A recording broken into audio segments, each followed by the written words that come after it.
The orca. The blue whale is the largest animal that has ever existed, bigger than any dinosaur, with a heart the size of a small car. Nothing on Earth should be able to kill it, and for a long time, we assumed nothing did. Then, the drones went up, and we watched a pod of orcas prove us wrong. Here's the part that gets me. The orcas never land a single killing blow. They win by controlling the one thing a whale that size can't live without, which is a breath of air. The pod splits into roles, like a crew running a job. Some grab the fins and the massive tail fluke, dragging the whale to a crawl. Others force the head down, and a few slide underneath, blocking it from diving, while one pushes the blowhole below the surface and stops it from surfacing at all. A blue whale's only real defenses are speed and size, so the orcas simply cancel both. They tag team the tail to kill the speed, and they attack the one system that being enormous can't protect. Think about the mismatch here. A single orca weighs around 6 tons.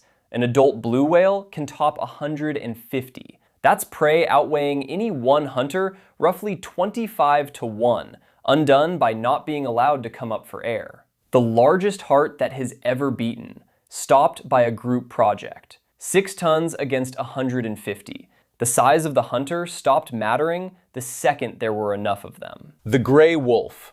A lone wolf will never kill a bison, not because it isn't brave and not because it isn't fast, but because the fight is pure arithmetic, and one wolf doesn't add up. The kill only unlocks when enough bodies show up, and the number is higher than you'd ever guess. For elk, a couple of wolves is plenty, but bison are a different math problem entirely. Researchers tracking Yellowstone packs found that bison hunting success keeps climbing until the pack hits somewhere around 9 to 13 wolves. And even past 13, it doesn't level off. It just keeps creeping up with every extra wolf you add. So you genuinely need a small army before the biggest land animal in North America is even on the menu. When they commit, the wolves attack from the rear, dragging the animal down while others go for the throat, harassing the herd until one young or injured bison peels off and exposes itself. A bison's weapons are its mass, and a rear kick that can shatter a skull, so the wolves refuse to give it a single target and wear it down over distance until all that mass turns into a liability.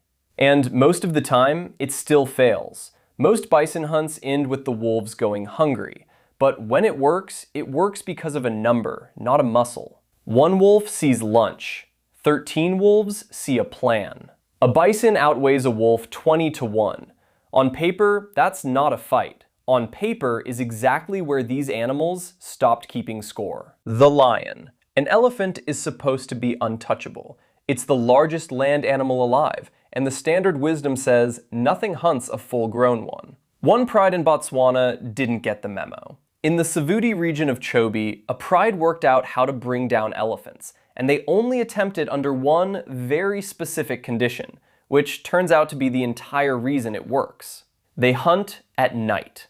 In the dark, an elephant's poor night vision flips the whole advantage over to the cats, and a pride of around 30 lions coordinates the takedown, swarming an animal that could flatten any single one of them. Over a 3-year stretch, this pride killed something like 74 elephants, mostly juveniles and subadults, at a pace that reached roughly 1 every 3 days during the dry season. Most people picture the big male leading the charge here. He isn't. The lionesses run the hunt, and against elephants they deliberately wait for dark, because scientists watching them realized the pride wasn't relying on strength at all. One lioness weighs maybe 300 pounds.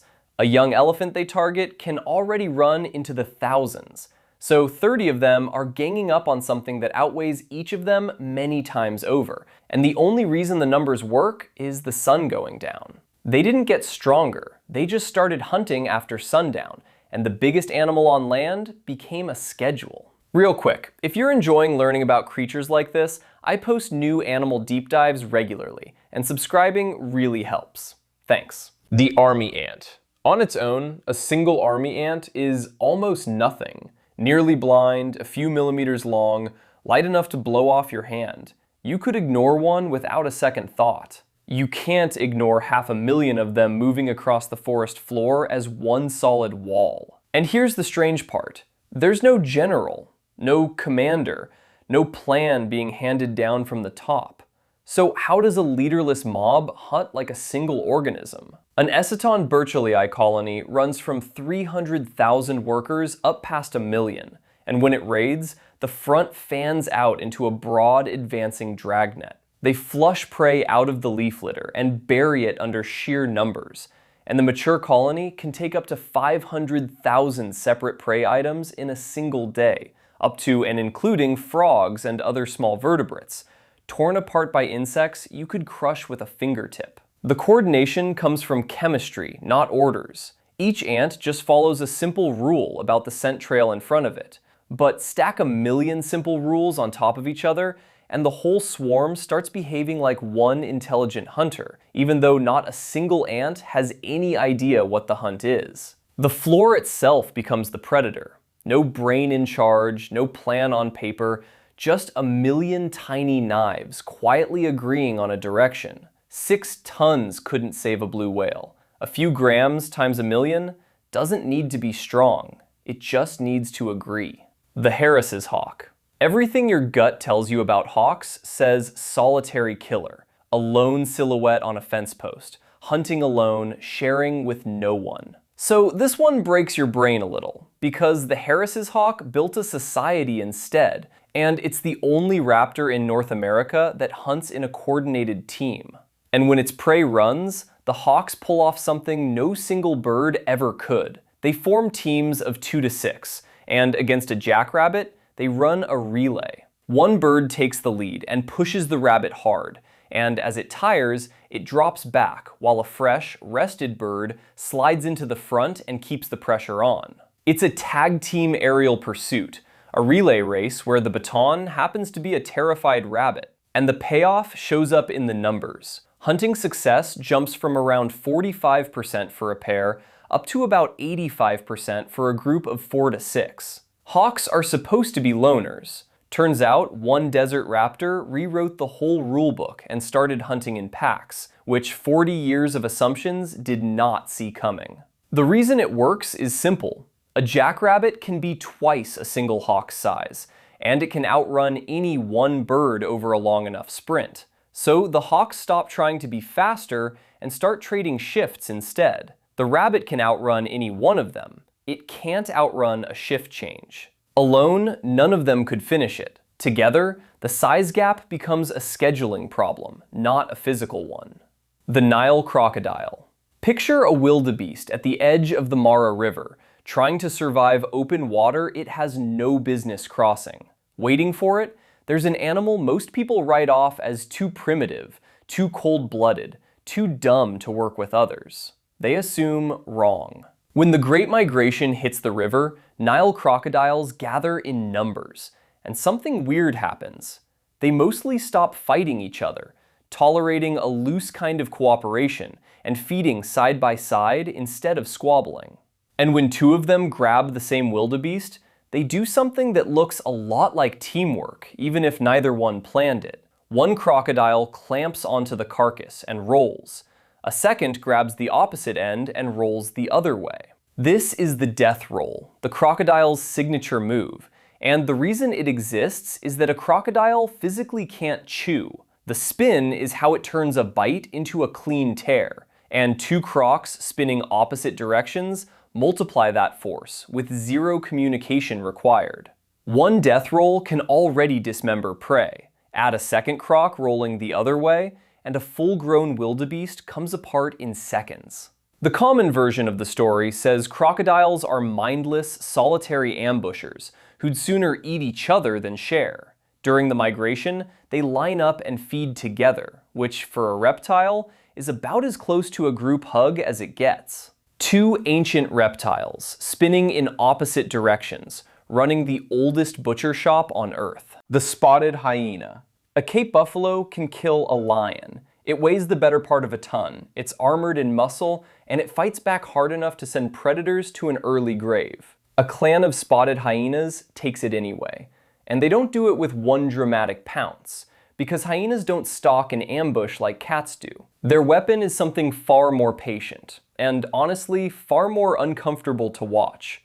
They just don't stop. Clans hunt in groups, anywhere from 2 up to around 30, and the bigger the clan, the bigger the prey they can unlock. Instead of a single killing rush, they run their target to exhaustion, staying on it, harrying it, keeping it moving until an animal 10 times heavier than any one of them simply runs out of gas. Documented buffalo kills tend to come from the larger groups because the whole strategy depends on having enough bodies to never let the buffalo rest. A single hyena weighs well under 200 pounds. A Cape buffalo can push toward 1.5 tons, so they don't try to win the fight, they win the clock, outlasting something that could kill them right up until the moment it can't stand anymore. It's the same trick every time. Not one hunter strong enough, just enough of them patient enough. They never landed a knockout. They just kept showing up until the buffalo ran out of buffalo. The African wild dog. Lions get the posters, the documentaries, the reputation. African wild dogs get the results. Pound for pound, this is one of the most successful large hunters on the entire continent, and it wins for the least glamorous reason imaginable. It's just the most organized animal out there. And its success rate isn't merely good, it's high enough to make every big cat on the savannah look lazy. Wild dogs hunt in packs that run prey down in a relay, fresh dogs rotating up to the front as the leaders tire, driving a wildebeest until the animal physically can't run another step. Their hunting success gets cited around 80%, which sits far above lions or leopards, and scientists studying them keep landing on the same conclusion, that the coordination itself is the weapon. A single dog can't kill an adult wildebeest, neither can a pair, but a pack working in shifts absolutely can. A wild dog weighs around 50 pounds. An adult wildebeest can hit 400, so they take on an 8-to-1 weight mismatch and win it by never once letting the prey catch its breath. Despite the name and the old reputation as failed scavengers riding on lion kills, wild dogs succeed on the clear majority of their hunts, a strike rate that leaves the actual lions looking downright unproductive. The animal nobody puts on a poster has the best win rate on the savannah.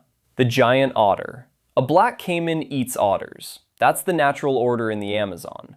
The caiman is the predator and the otter is on the menu. So when a family of giant otters decides to hunt one, they're deliberately going after the animal that's supposed to be hunting them. One otter against a caiman is just lunch delivering itself. A whole family flips that outcome completely, and they only do it when they have to.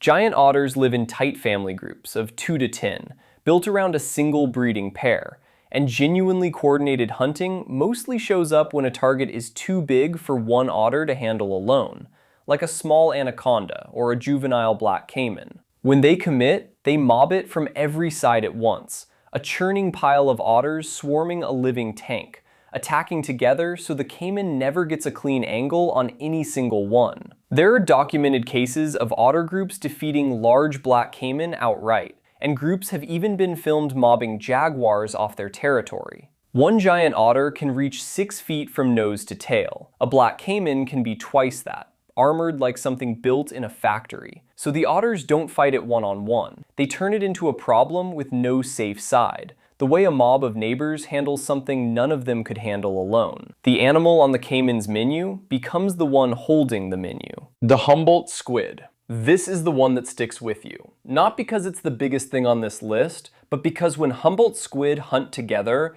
it gets genuinely hard to tell where one hunter ends and the pack begins. Baja fishermen call it the Diablo Rojo, the Red Devil. Here's the detail that haunts me.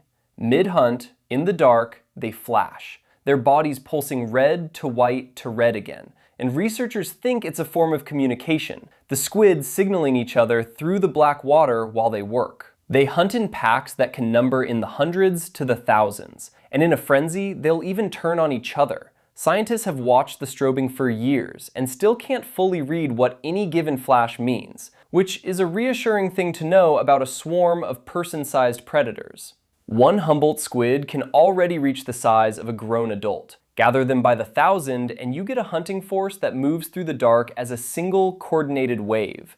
The old claim that they'll strip a diver to the bone in seconds is mostly Hollywood though. The coordinated aggression is real, but it's aimed at fish, and sometimes at each other. Still, picture it. 1,000 hunters, one flashing signal, and no way to tell where the individual ends and the swarm begins. It started with 6 tons, losing to 25. It ends here, in the dark, where the size of a single hunter isn't just outweighed, it's erased. If you made it all the way to the Red Devils, I post new animal deep dives like this every week, so hit subscribe and I'll see you in the next one.